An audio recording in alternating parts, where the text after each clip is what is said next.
Share the live. Share the live. The Street 919 FM on Facebook and Instagram. Share the live. Iowa George on Instagram. Share the live. Iowa TV and Street TV on YouTube. Share the live. The Street 919 FM.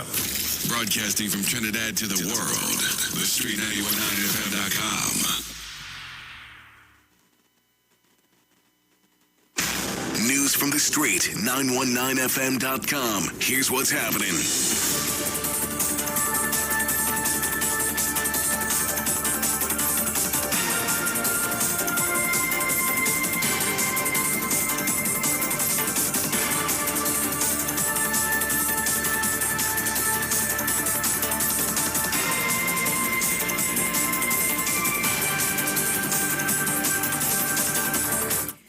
Good afternoon. I am Vanessa Thomas with the 12 o'clock news on the Street 919 FM and online Facebook and YouTube, sponsored by the Sea Champion.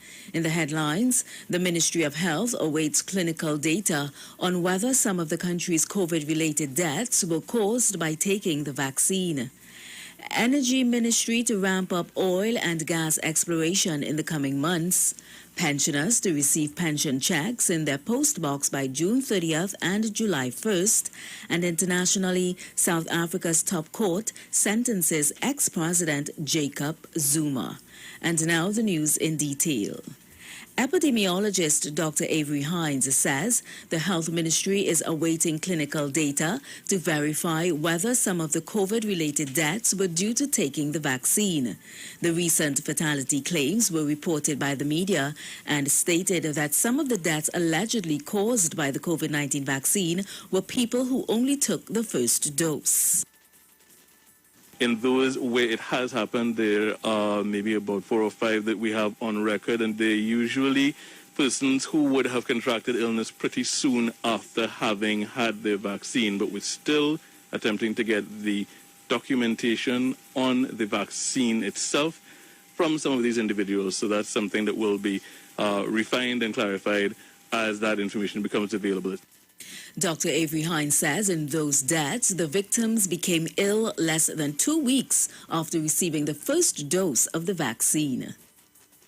Your first dose of vaccine still needs a couple weeks before your immunity is boosted sufficiently by it.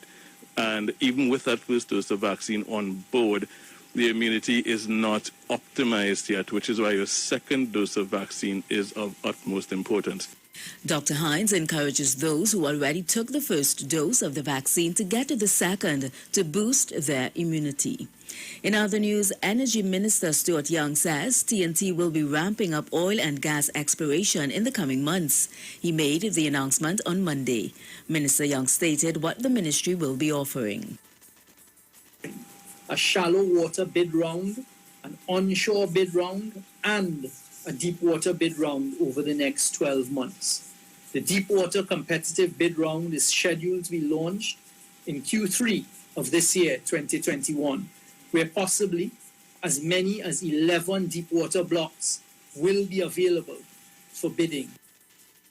Minister Young said government expects to access 6.6 trillion cubic feet of gas in the deep water offshore blocks.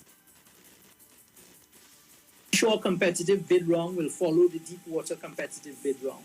The recent successes onshore by Touchstone and Challenger Energy Group have served to confirm that great potential still exists onshore.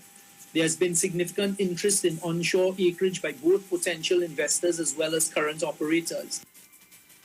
In more news, pensioners awaiting their monthly checks are being assured by the Trinidad and Tobago Postal Corporation, TT Post, that these can be delivered to their post boxes on June 30th and July 1st.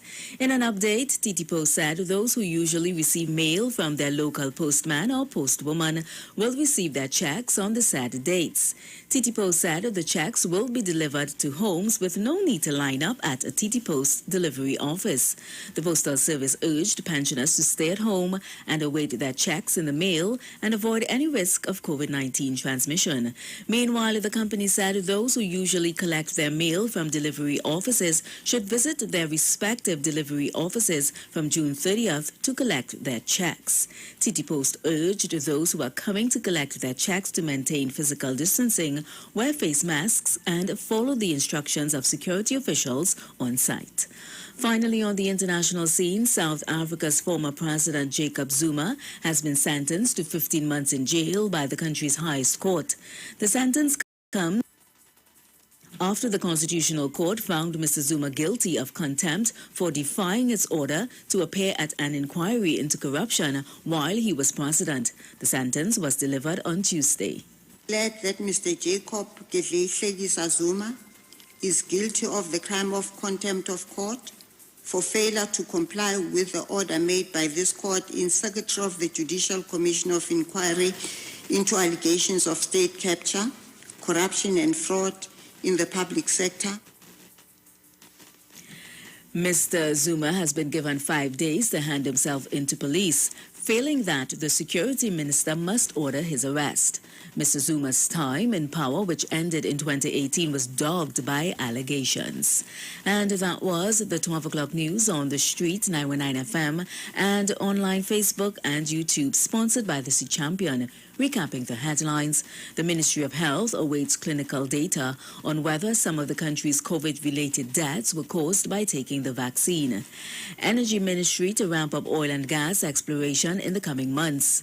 Pensioners to receive pension checks in their post box by June 30th and July 1st. And internationally, South Africa's top court sentences ex-president Jacob Zuma. Stay tuned to the Street 919 FM. I am Vanessa Thomas. To enjoy your afternoon and please be safe.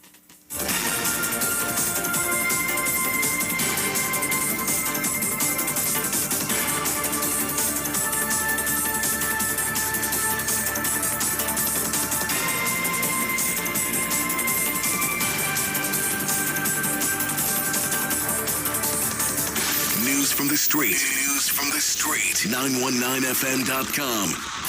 Broadcasting from Trinidad to the world. The Street 919fm.com.